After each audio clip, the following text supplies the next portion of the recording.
Hi everyone, in front of me I've got NUBIA Focus Pro and let me share with you how to use secret codes on this device.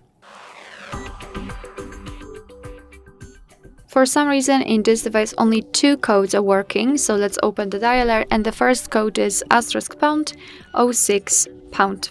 And as you can see by this code we are provided with both the main numbers and the serial number of this device, so let me tap on OK.